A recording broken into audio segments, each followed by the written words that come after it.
Alyssa, thank you so much for coming on the Easy Prey podcast today. Hey, thanks for having me, Chris. I appreciate it. Great. So let's talk about your journey. Normally, I'd have the person tell me about their bio and how they got where they are, but I think a lot of this episode is going to be about how you got where you are today. So, how in the world did you go from hacker to CISO? What was that journey? Yeah, so let's dig in. Now, first of all, it's always weird to me even to say that hacker to CISO because it hasn't changed. I'm still a hacker, right? Hmm. I'm just a hacker who is a CISO. But the way I look at it is I've been a hacker all my life. Being a hacker to me is an identity. It's just who I am because it's just core and central to everything about me, right? Hmm. So, I mean, 4 years old, I was one of those kids who was super curious about technology. So what did I do? I took apart all my toys. I figured out how they work. I took apart my parents' VCRs, things like that. They didn't really appreciate it all the time. But usually when I put it all back together, it worked. And I didn't typically have, too many parts left over, um, you know, most of the time. But so that it's that kind of energy that I feel like drives the hacker identity, Hmm. right? Just that curiosity, that passion, that willingness to play with things and take them apart and figure out how they work. And not everyone has that. I mean, I Yeah. just had a conversation last week with somebody who was like, yeah, I'm the opposite. I don't care how this stuff works inside. I just want to use it for what I got to use it for. So anyway, fast forward to I'm 12 and I, like the dorky, bullied kid I was, went out and got a paper route to save up money and bought my first computer. This is an eerily familiar story here. See? So yeah, I saved up like $1,000 ish, went to Best Buy. So I mean, we're talking late 80s here, early 90s, before most people, computers in the home were definitely not ubiquitous like they seem to be today. Yeah. Bought the computer, brought it home, learned how to install an operating system after I screwed up. What computer was it? It was an Epson, I want to say Equity Plus or something like that. It was an 8086, 10 gig hard or 10 meg hard drive, excuse me. I think I had a single 5 1/4 floppy. By the way, didn't know back then that they preloaded the operating system and all the apps on the computer. But they give you the manual for DOS, right? It came with DOS 331. And then looking the manual, it says step one, run fdisk and wiped all the partitions. And then couldn't figure out how to get the partition created and bootable and everything. So I ended up having to call the store, and the guy's like, "You did what?" And I'm like, I started at the beginning of the manual. Right, I read the manual. How many people ever actually are TFM, right? But, so I learned really quick. I mean, but again, kind of that hacker spirit, like, okay, I didn't take it back. He offered, like, you could bring it in and we can see if we can, get it reloaded for you. It's like, nah, I figured it out. All right. It took some trial and error, but finally I figured out what I was missing in fdisk to create a bootable partition. And then from there it was easy. But so anyway, wow, that went down a rabbit hole already. But yeah, so it didn't take long. Originally the computer didn't have a mouse, didn't have a modem, because the internet wasn't a thing yet. I bought a modem because I started getting these discs in the mail from Prodigy and America Online and CompuServe. Yeah, CompuServe. Names we haven't heard in a while, right? So I booted up Prodigy, loaded it, had bought a 2400 baud modem, got connected, started playing around. Well, you get 20 free hours. After that, they want a credit card. I'm 12 years old. I'm not subscribing with a credit card. So I started digging around, went to the library, got books on UART and serial com and, asynchronous modem communications and a few other things. I ended up finding my way through the software and was able to break into Prodigy without having to authenticate. So I was able to play the games that I wanted to play. That was literally all I mean, I was 12 years old. I just wanted to play the games. Like, I didn't care about any of the rest of the stuff, news, sports, whatever, all the other stuff. I just wanted to play games. Then the internet came along a number of years later. IRC was a thing. And that was really, again, dorky kid, kind of the misfit, bullied, whatever, found IRC and ultimately found my way into some of the hacker rooms on Undernet. And that was where really I started to associate myself a little bit with the term hacker, but whatever. Didn't see it as a career move. I mean, again, early internet days, the idea of a hacker being a career, no. I actually started in pre-med, and I'll tell you what, 3 semesters of college chemistry will tell you really fast if you actually want to be in pre-med or not. I didn't. Spoiler alert. So I had to find a new major. Well, at this point, I mean, I'd been writing code, mostly in BASIC, but I'd been starting to learn C, and I saw they had a computer science degree. I'm like, oh, that'll be easy. I already know how to program. Boom. So I got into computer science. Now I was, still in school. It's .com era now. Everything's booming. Everybody wants programmers. And sure enough, 19 years old, still in school, I got my first full-time salary job, my first grown-up job in tech as a software developer for a financial services company. And all we did was we wrote the software and hosted the software, but today we would call SaaS. Back then we called it application service provider, or service bureau. Yeah. I'm going older. Remember that term? I did programming for 9 years before I was approached by someone from the security team who came over and wanted to know if I would join her security test team. And that was where the start of my cybersecurity career came in. I told her, I'm like, I don't know how to do that. And she's like, you're smart, you'll figure it out. Well, yeah, I got there. I figured, oh shit, it's just hacking. Okay, I can do this, ended up, I was leading that team. So they were responsible for vulnerability management and security testing for 5,000, 6,000 person, Fortune 500 financial services company. We got bought out. Now I'm in charge of the same department, but for a company of 35,000, Wow. Fortune 200. And this is I'm like, I turned 30 at that point, right? Like I'm 30 years old and holy crap. I'm going to board meetings and talking to the executive leadership team. This is crazy.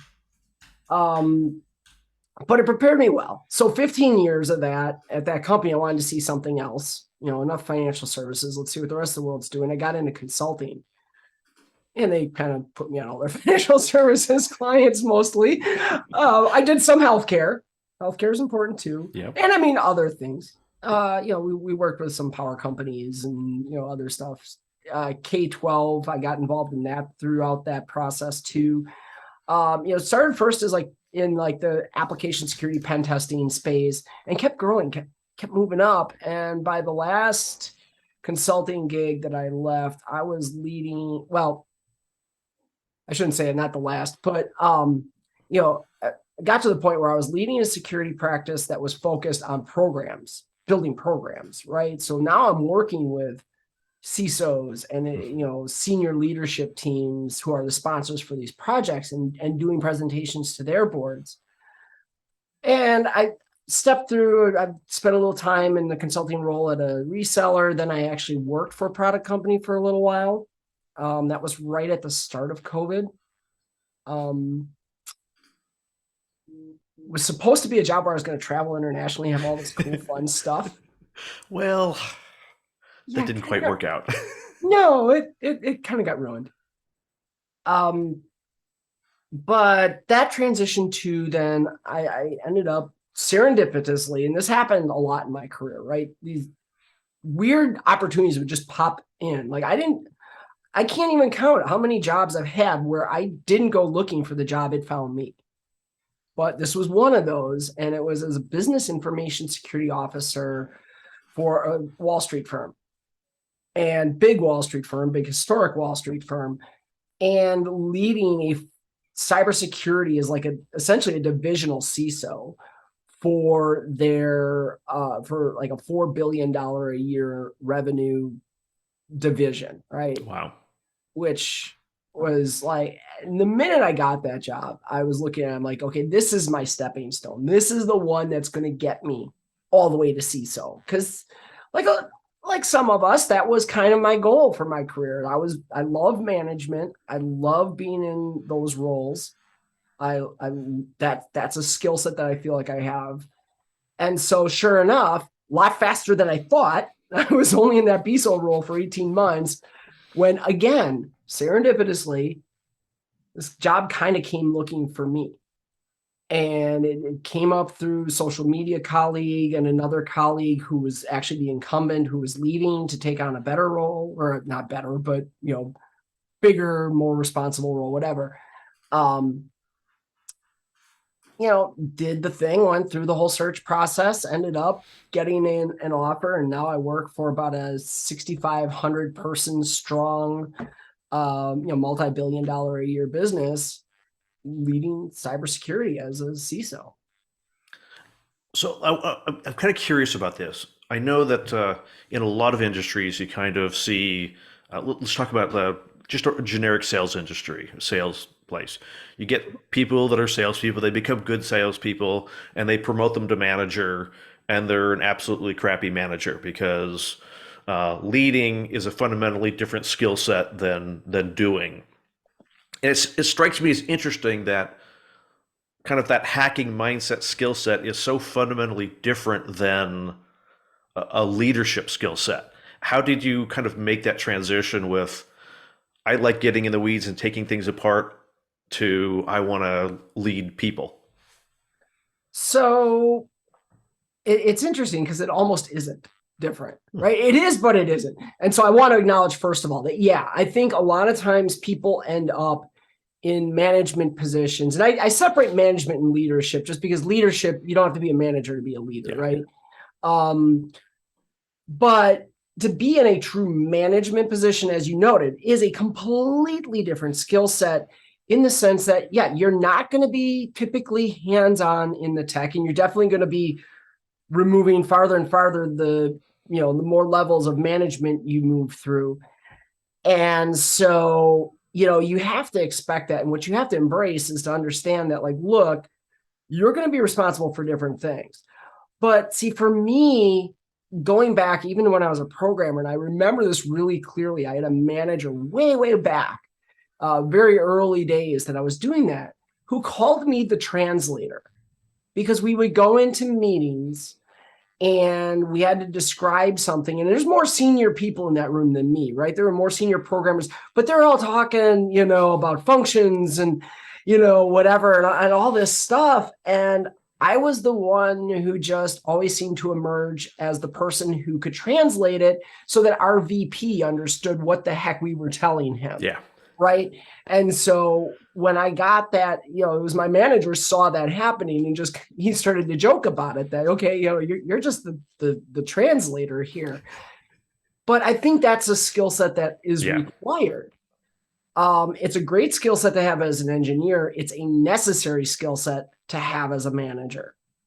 And so understanding first and foremost that that's your job, you have to have that right mindset. There's just too many people who see management as like just the next step. Like that's the natural progression. It doesn't have to be. And unfortunately, it shouldn't be if that's not a skill set that you're interested in exercising and you don't feel you have. But where I say it's not different is, and I actually have been I've given this conference talk a couple times now about hacking the board.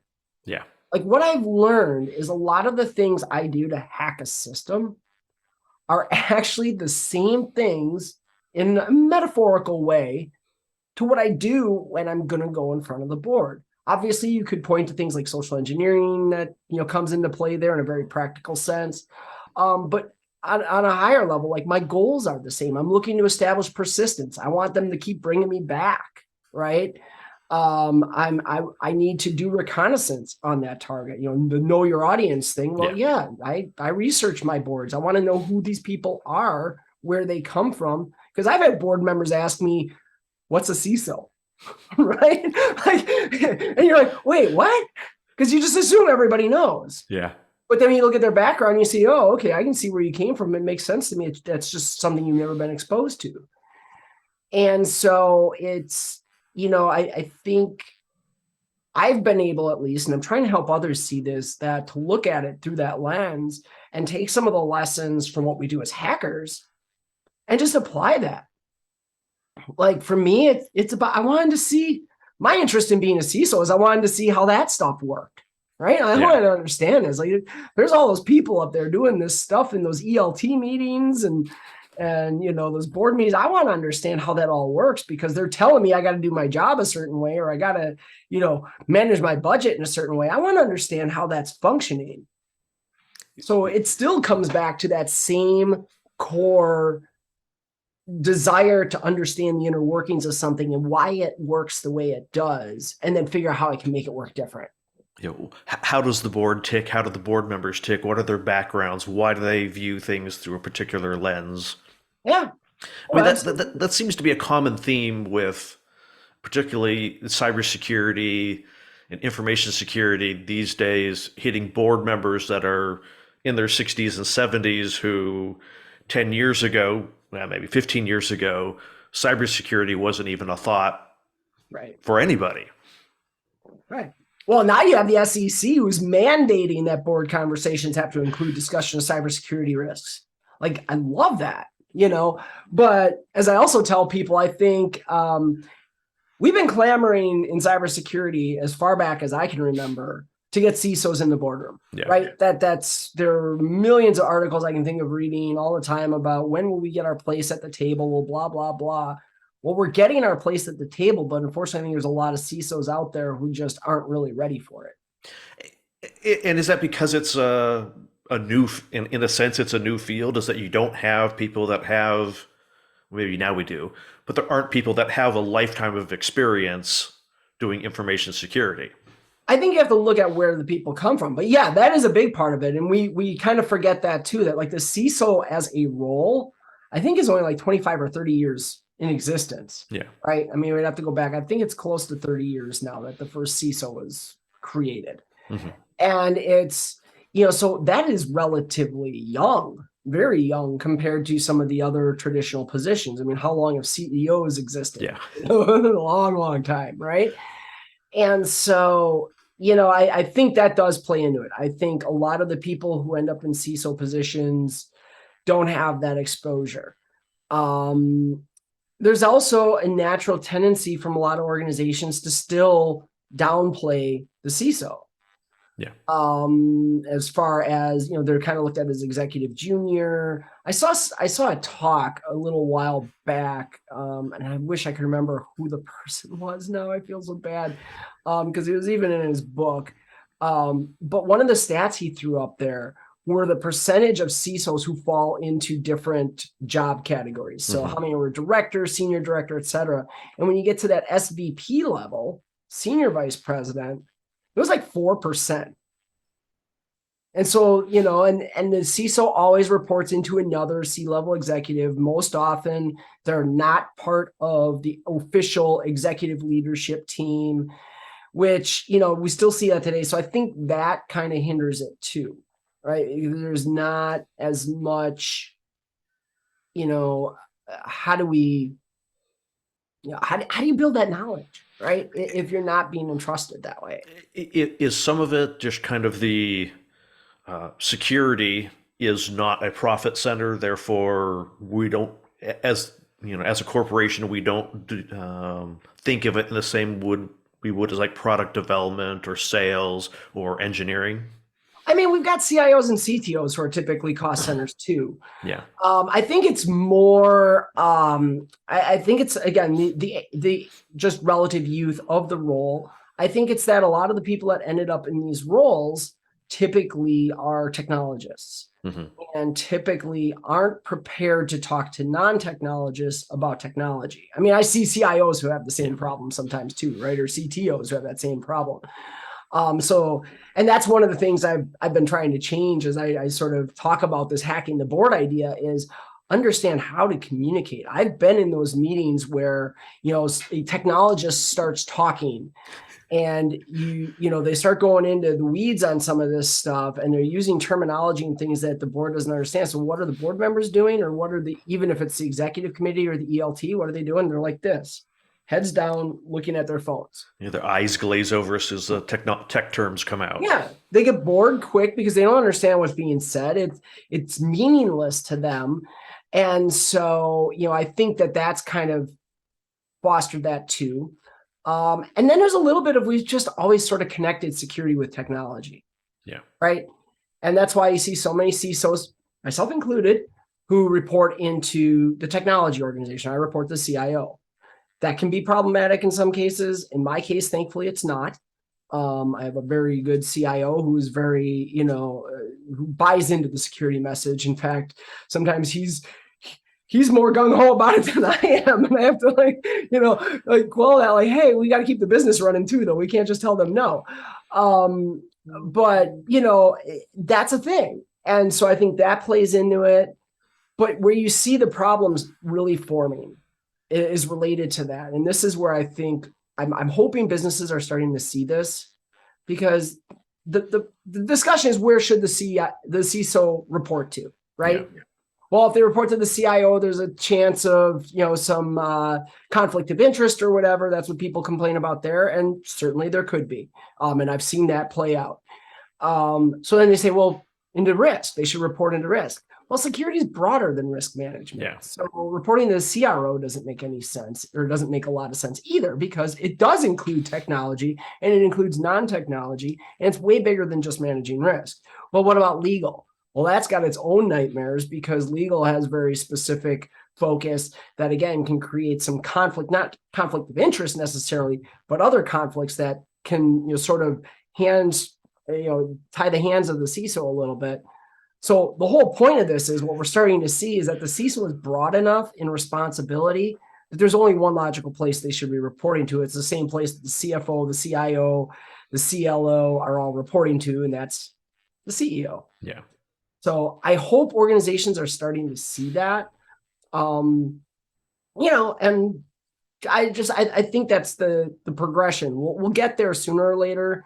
But I believe it's incumbent on us as security leaders to show that we're ready for that challenge. Yeah, and I think now that the role's been around 25 years, and I don't know if there's any business that doesn't have an information security exposure somewhere on their business. Oh, of course. Yeah. I mean, it's, we all know managing risk is a part of this. It's not the only thing we do, but it's an important part of what we do. And, and I think even that is something that the smarter security leaders, or I guess the more advanced security leaders, however you want to term it, are starting to realize, is that there is no perfect scenario. And as much as it may frustrate us at times, we have to keep the business going. Yeah. Like, I cannot stop the business. So how do I design my security controls in a way that allow the business to keep functioning the way it needs to, even if it's not the ideal way? Yeah. How do I allow them to continue to innovate and use new technology? I mean, I come from a day and age when info security used to say, no, you can't implement that new technology. I mean, they fought us for years on implementing Windows servers, right? Like, now some might argue that they probably were right, but no, look at any environment. We just had this argument on Twitter a few weeks ago. You're not going to find many organizations here who aren't running a Windows server somewhere in their environment. Yeah. And, but back in the day, it was, well, no, you have to either be on the mainframe, or we had some Sun OS stuff running around, right? So lots of Spark centers and things. Obviously we're not in that world has changed completely. So yeah, I think we need to continue to evolve and understand that our role is ultimately, and people say this, they say enable the business, but we have to understand what that really means. I think a lot of people have, in more junior roles, and sometimes even in more senior roles, have a really hard time making that balancing act of whether you're compliance, legal, or CISO not being the department of no, but the department of, well, okay, let's see how we can how can we accomplish the same goals but reduce whether it's legal liability, compliance liability, or security liability. Right.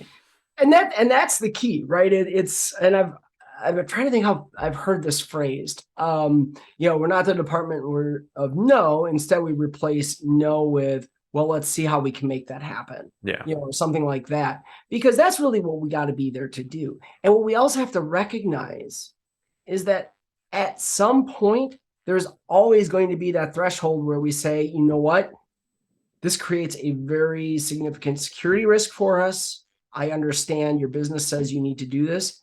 Therefore, risk acceptance is a thing. But you have to understand what you're doing.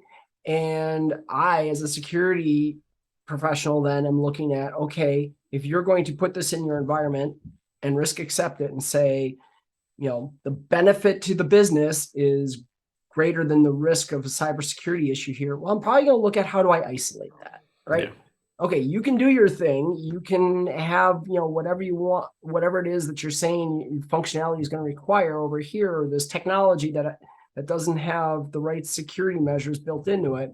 But I'm going to look at how do I then wall that off from the rest of the environment so we can at least limit that risk to your business. So you sign off, your business gets destroyed because, you got breached through that thing that I told you was bad.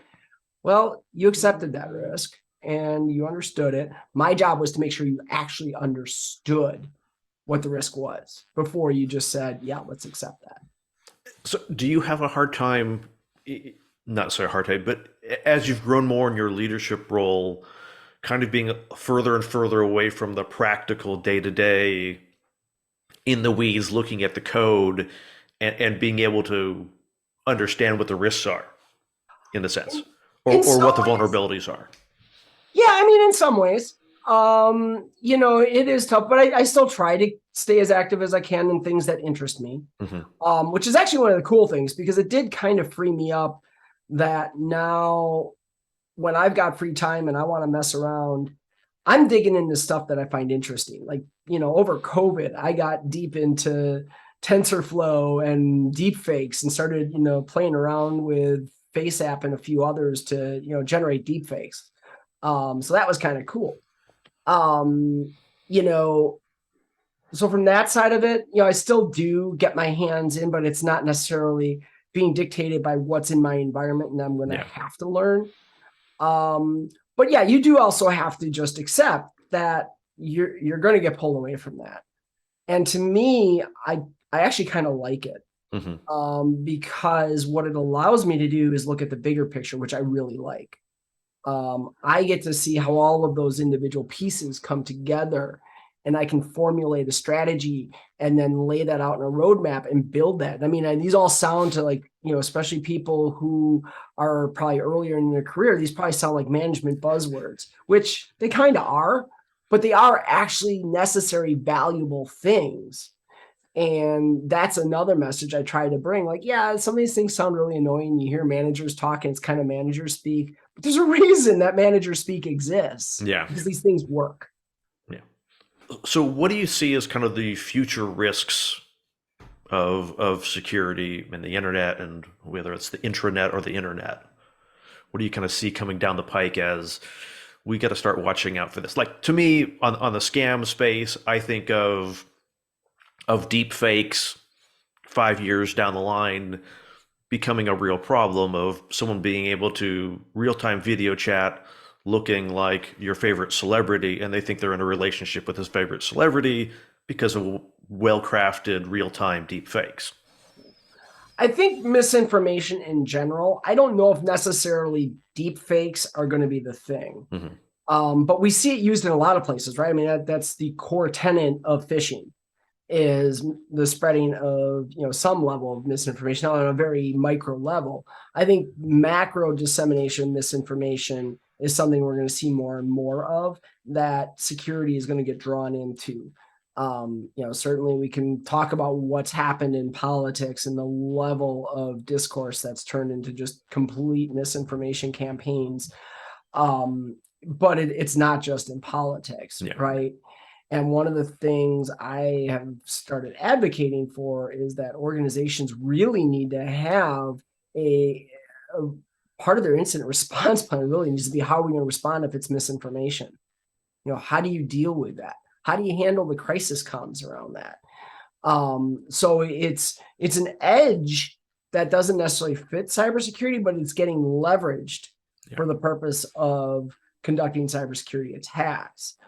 I think with deep fakes, I don't know if that's ever going to land.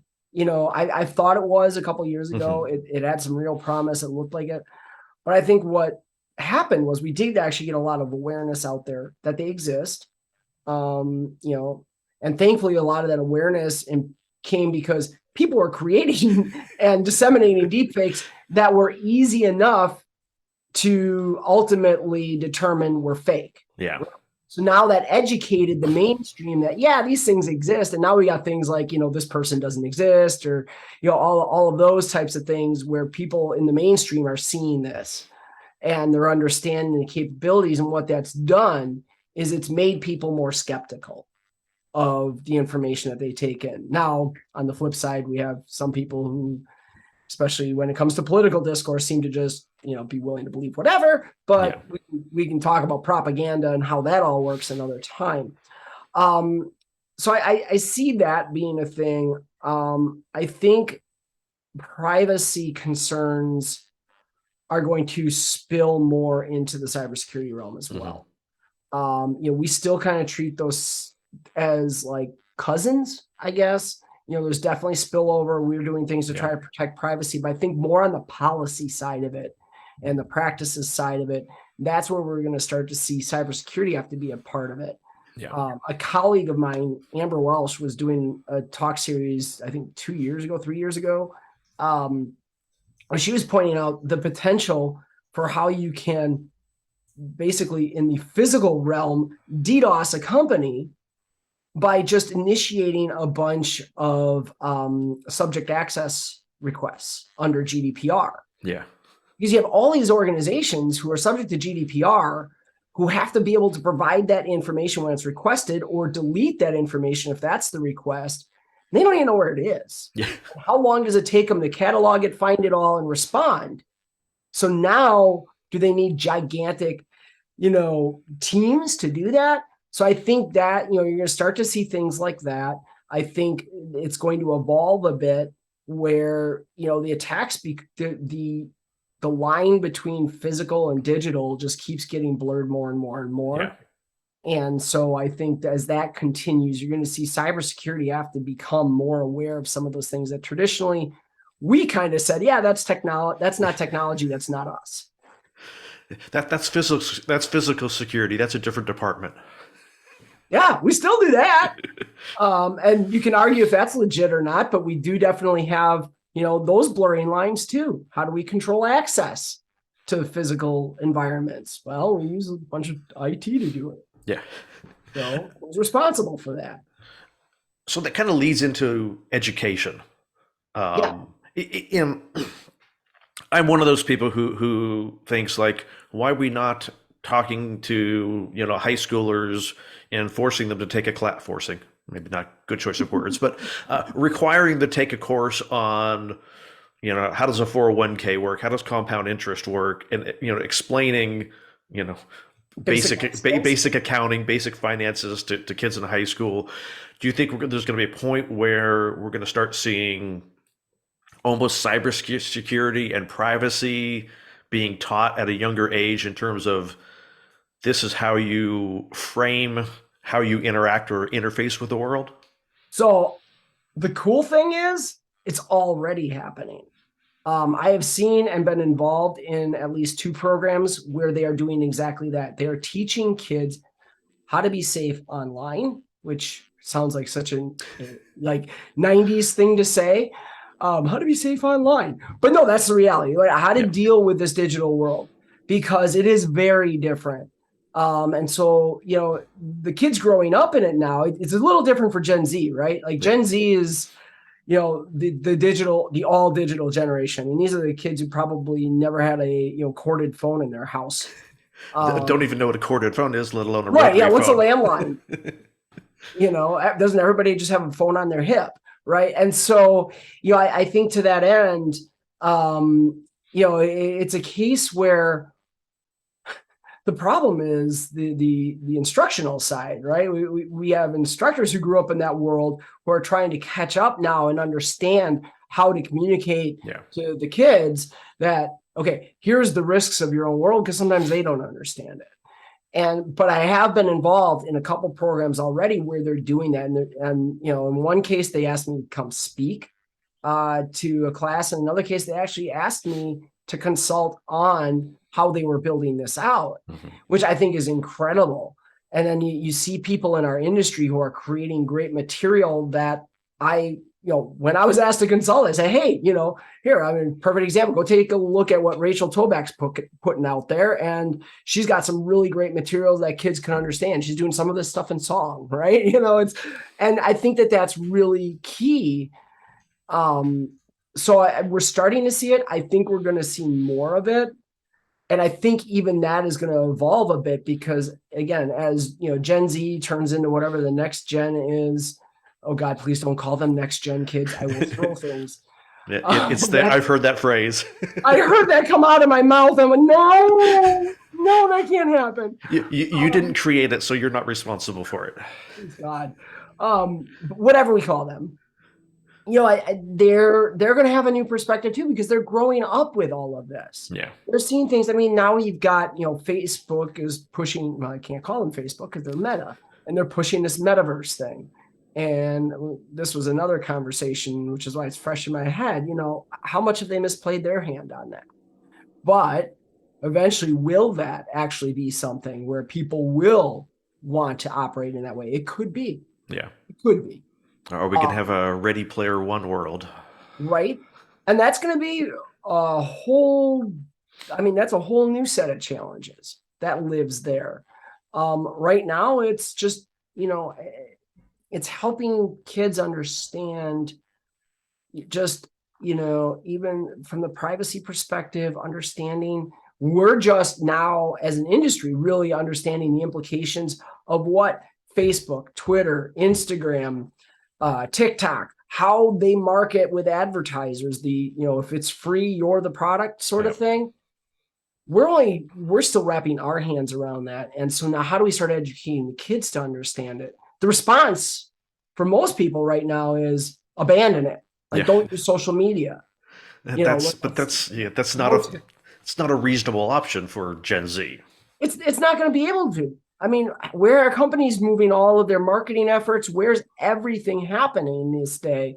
The news cycle is disseminated via social media more than any other place. So if you're not there, you are literally, it used to be, well, disconnect from social media and get connected to reality. Well, reality now is starting to live in social media.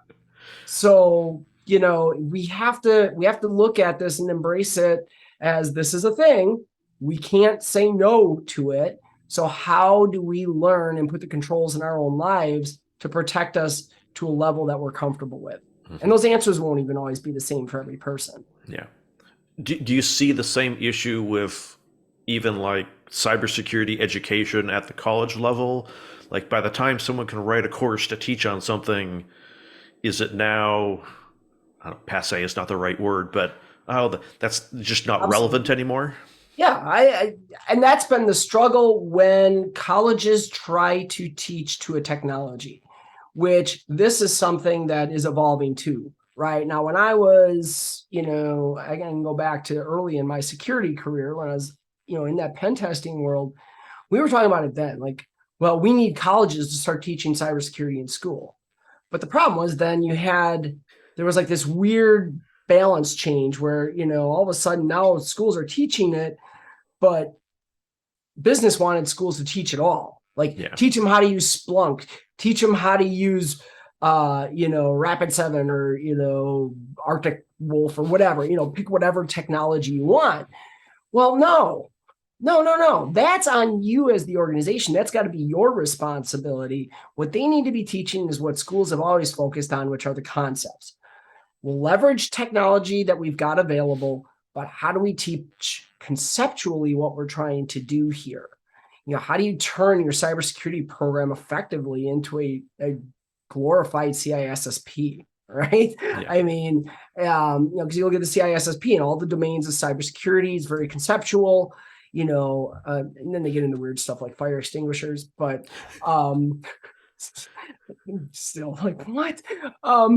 But ultimately it's very conceptual. And I think that's where we need that. And we need to keep looking at where does that balance lie? And right now, the problem is you've got industry saying, no, we're not teaching that. They need to come ready for that. All our job descriptions ask for all this very specific technology experience. You got the other side in academics saying, we can't keep up with that. What are you going to, what are you kidding us? And then who gets stuck in the middle? It's the labor folks who end up having to foot the bill for a lot of this extra training. They're expected to build labs at home and do all this stuff in their quote unquote free time that everybody has so much of these days. And that has its own problems, and that has driven what we call now this talent gap or skills shortage. Well, we did it to ourselves because we think at hiring, and we want to. We claim to want to invest in our people, but all too often we don't. Do you get better talent coming out of educational institutions or people that are self-taught? I don't think there's a hard and fast answer to that. I've seen both.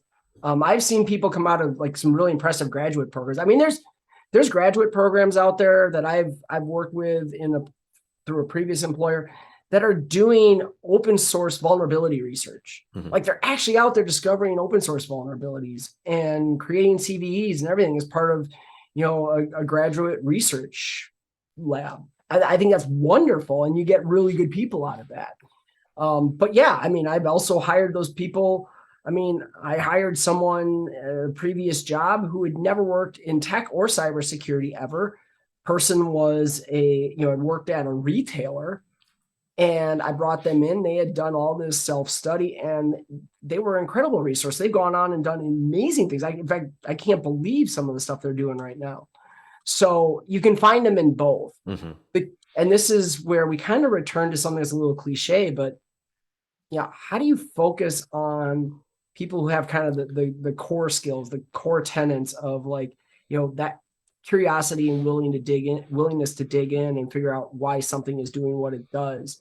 That I'm going to use this word and I'm going to cringe as I say it, but that passion for, understanding the way things work, dissecting it, figuring out how to change its behavior or how to wrap its behavior with something else. Because those are the things that lead to cybersecurity concepts and so forth.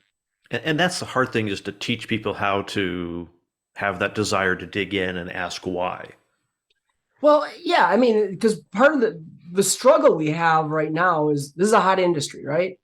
Salaries are accelerating like crazy. People know they can get really good jobs with plenty of job security for the foreseeable future. And so there's a lot of people who want to get into this industry for that reason. And that in and of itself isn't a bad thing, but not all of the people who want to get into this industry are really cut out for the technical roles within this industry. Yeah. But that's what they see, and they go chasing it.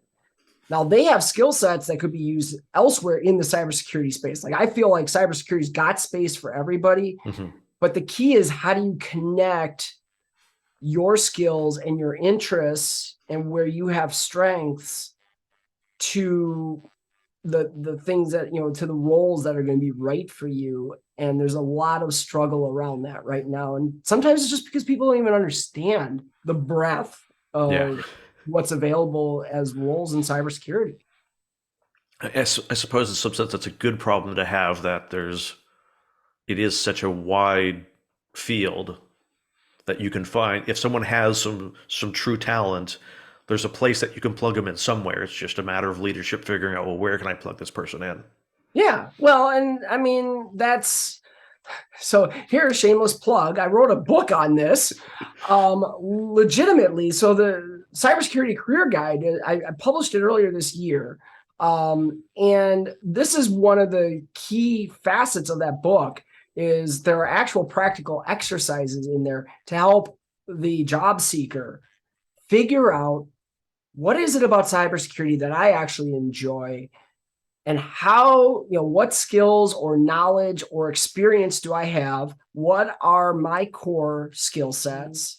And when I say core skills, I'm talking about those things that, are across all industries. They're not specific to an industry, right? They sort of, they're sort of universal skills. And then how do I match that to the right roles? And so, I mean, that just being able to do that is so important. Yeah. And it's a conversation I have. I get a lot of people to this day who will, reach out to me on social media or whatever, want help finding a job, and ask them, what do you want to do in cybersecurity? I don't know. I don't care. I want to do anything. Well, I'll help you the best I can, but understand it's a really broad answer, and that doesn't really give me much to go on to give you actionable advice on how to get where you want to go. Yeah. So where can people find the book?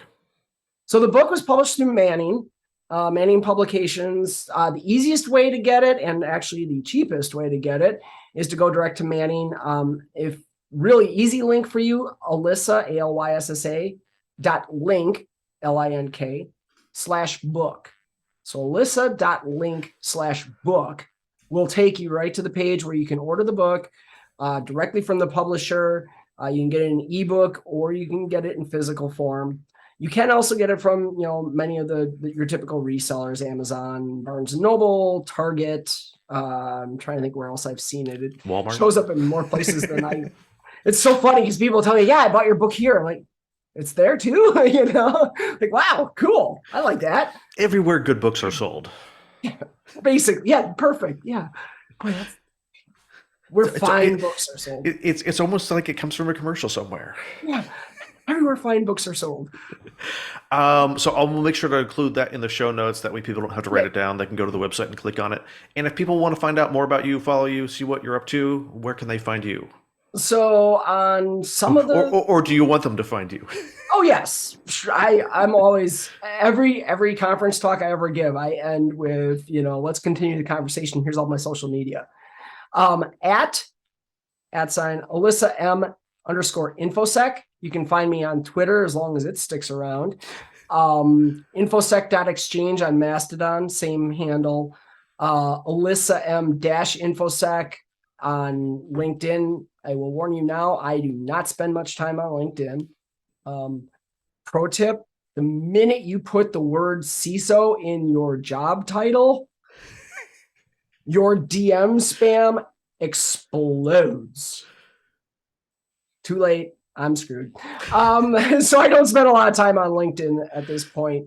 But you can probably get me there too. Otherwise, my website, AlyssaSec, SEC, alyssasec.com. And then there's a web form there if you want to contact me. You can read my blog, although I will warn you, my blog is not very active. But you can also find links to some of the videos of recent conference or not so recent conference talks, as well, that sort of stuff. So any of those is cool. But yeah, Twitter, Mastodon are probably the two easiest. Awesome. We'll link to those and make it easy for people to find it so they don't have to figure out all the underscores and all that themselves. Alyssa, thank you thank you so much for coming on the Easy Freight podcast today. Yeah, I appreciate it. Thanks, Chris. It's been a blast.